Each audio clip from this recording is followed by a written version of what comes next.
Good morning and welcome to Business Studies class. Before I start for today, I would like to congratulate all of you for splendid performance in board examinations. Really, your hard work has shown results. Excellent students and keep rocking like this always. I'm so overwhelmed that you guys have really performed very well. So let us start the class now. So continuing chapter, private, public and global enterprises.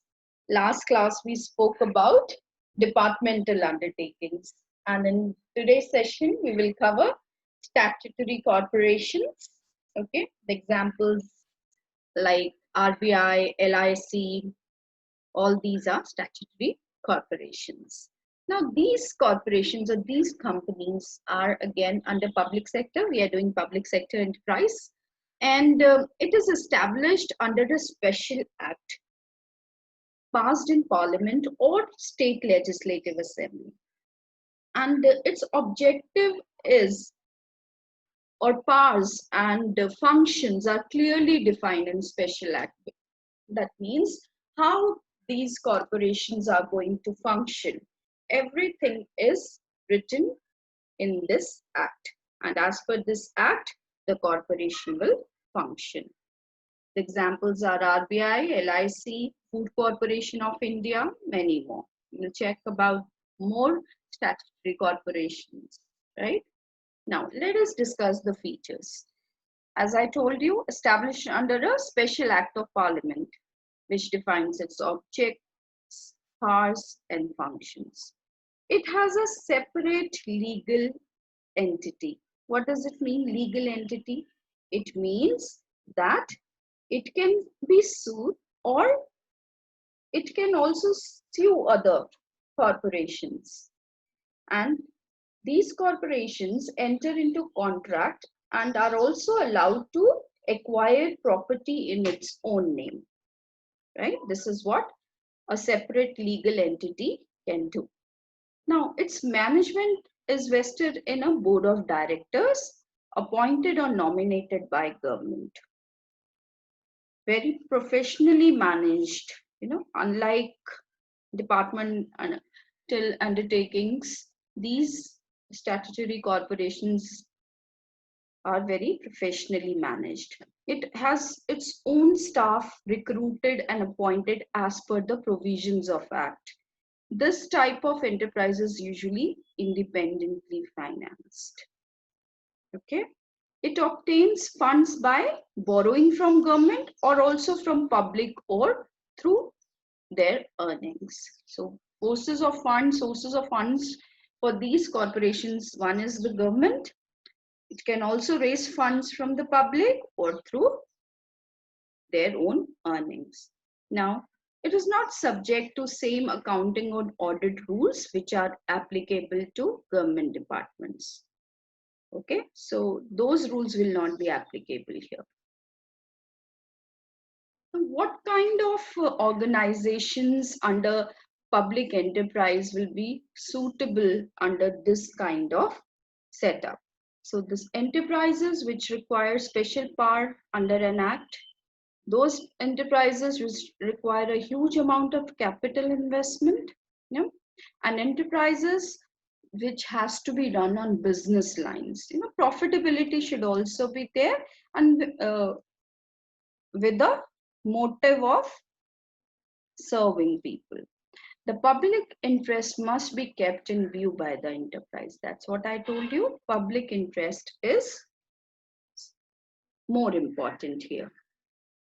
So now let us discuss about the merits.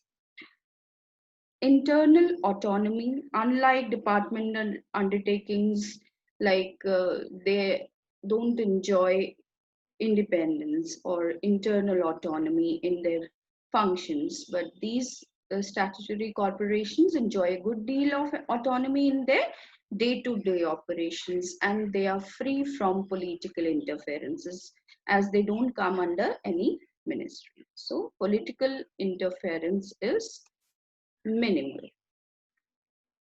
That's why the decision making is quick here. It can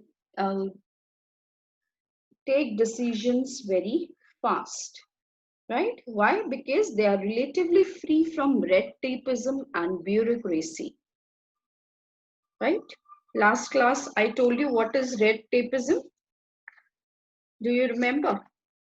Red tapeism is delay in decision making because no action can be taken unless it goes through the proper channels of authority. There's a lot of channels, like from this person approval, then you need the next person's approval.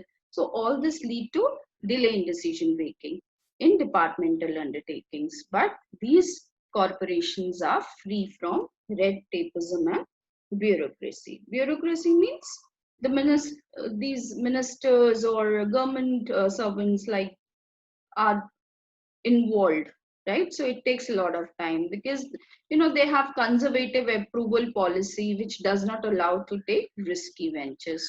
So that's fine, right? Now parliamentary control, their performance is subject to discussion in parliament, which ensures proper use of public money, right?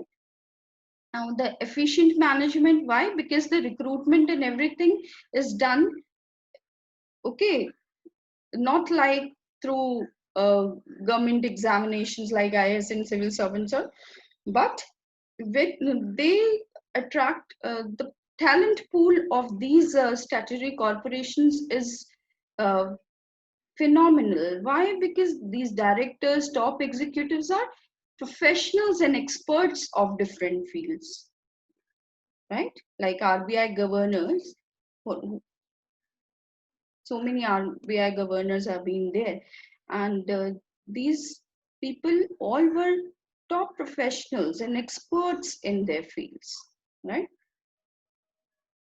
So these are the merits which we have discussed. Now let us see the limitations of statutory corporations. In reality, there's not much operational flexibility, though I told you, yes, it is free from political interference and all that is not there. But yes, they do suffer a lot because of political interference, like RBI policies and all those. Sometimes, I'm just giving you examples, sometimes, most of the times, government do intervene in these corporations, okay? So it is not totally free from political intervention. Now, government and political interference is there, then where there's a dealing with public and rampant corruptions exist, Thus, public corporation is suitable for undertaking requiring monopoly powers like public utilities. When I say public utilities, it means what all things? Electricity, water, all these are part of public utility, right? And usually they enjoy monopoly in their field, do not have profit motive, due to which their working turns out to be sometimes inefficient. So these were the limitations for statutory corporations, right? I hope you have understood. It's a small topic what I'm taking up today. So we have spoken about statutory corporations. That's it. Thank you.